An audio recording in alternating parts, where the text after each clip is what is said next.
दशहरा भारत का एक प्रमुख पर्व है, जिसे विजयादशमी भी कहा जाता है। ये पर्व हर साल आश्विन मास की शुक्ल पक्ष की दशमी तिथि को मनाया जाता है। दशहरा अच्छाई की बुराई पर विजय का प्रतीक है। इस दिन भगवान श्री राम ने रावण का वध कर सीता माता को मुक्त कराया था। इसी कारण इसे विजयदशमी कहा जाता है, यानी विजय प्राप्त करने का दिन। दशहरे का महत्व केवल राम और रावण की कथा तक सीमित नहीं है। इसे महिषासुर पर मां दुर्गा की विजय से भी जोड़ा जाता है।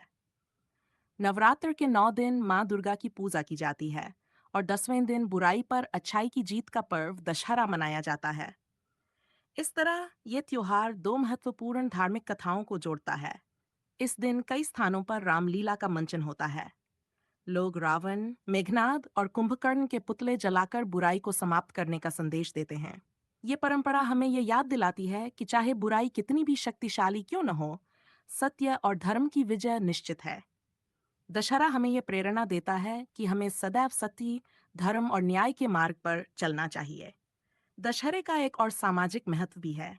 इस दिन लोग अपने जीवन में नई शुरुआत करने को शुभ मानते हैं। व्यापारी नया खाता खोलते हैं, विद्यार्थी शिक्षा की शुरुआत करते हैं और लोग शस्त्र या औजारों की पूजा करते हैं। इसे आयुध पूजा भी कहा जाता है।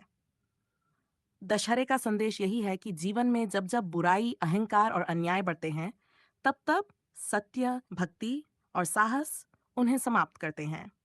यह पर्व हमें सिखाता है कि नकारात्मकता को जलाकर सकारात्मकता को अपनाना ही सच्ची विजय है। इस प्रकार दशहरा केवल एक धार्मिक उत्सव नहीं बल्कि एक जीवन दर्शन है। यह हर व्यक्ति को यह विश्वास दिलाता है कि चाहे परिस्थितियां कितनी भी कठिन क्यों न हो, अंत में जीत सदैव अच्छाई की ही होती है। देता हूँ। दशहरा क्यों मनाते हैं? दशहरा हमारे देश का एक बड़ा और खास त्योहार है। इसे विजयदशमी भी कहा जाता है। इस दिन अच्छाई ने बुराई को हराया था।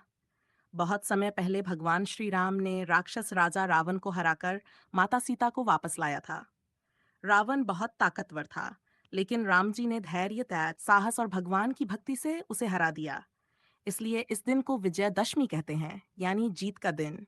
दशहरे की एक और कहानी माँ दुर्गा से जुड़ी है। माँ दुर्गा ने इसी दिन राक्षस महिषासुर को मारा था। इसलिए ये दिन माँ की शक्ति और विजय का भी प्रतीक है। दशहरे पर जगह जगह रामलीला होती है। इसमें श्री राम की कहानी दिखाई जाती है। लोग रावण, कुंभकर्ण और मेघनाद के बड़े बड़े पुतले बनाते हैं और उन्हें जलाते हैं। इसका मतलब है कि हमें हमेशा बुराई, झूठ और अहंकार को जलाकर खत्म करना चाहिए। इस दिन लोग नई शुरुआत भी करते हैं। दुकानदार नया खाता खोलते हैं, बच्चे पढ़ाई की शुरुआत करते हैं और लोग अपने औजार या हथियारों की पूजा करते हैं। दशहरे का असली संदेश यही है, सच हमेशा जीतता है। बुराई चाहे कितनी भी बड़ी हो, अच्छाई उसे हरा सकती है। हमें हमेशा अच्छे काम करने चाहिए और बुरे कामों से बचना चाहिए। इसलिए दशहरा केवल एक त्योहार नहीं, बल्कि हमें अच्छा इंसान बनने की सीख भी देता है।